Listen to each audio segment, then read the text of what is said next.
দেখা গেল ফেরাউন একটা পেয়ালাতে লাল টকটকা একটা স্বর্ণের বার নিয়ে আসছে, স্বর্ণের বার।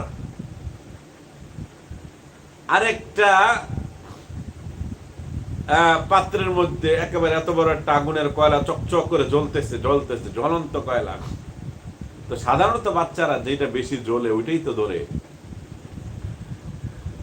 এখন যখন এই মুসা শিশু মুসা আলাইহিস সালামের কাছে এনে দিছে, মুসা আলাইহিস সালাম ওনার হাত চলে যেতেছিল কোথায়? ওই স্বর্ণের দিকে। আর আসিয়ার কলিজাটা মানে কাঁপ দিয়ে উঠলো। হ্যাঁ, আসিয়ার কলিজা টান মারলো, হায় হায় আমার বাচ্চাটা তো শেষ হয়ে যাবে।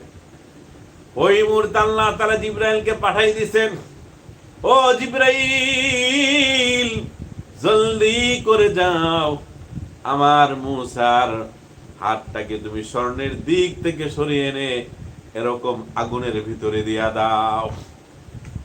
সাথে সাথে জিবরাইল চলে আসলেন, এসে হাতটাকে চাপ দিয়ে ধরে এরকম আগুনের কয়লার মধ্যে দিয়ে দিছে। আর মুসা আলাইহিস সালাম আগুনের কয়লা হাতটা দিয়েই ওই কয়লা হাতে নিয়ে সাথে সাথে মুখে দিয়ে ফেলছে।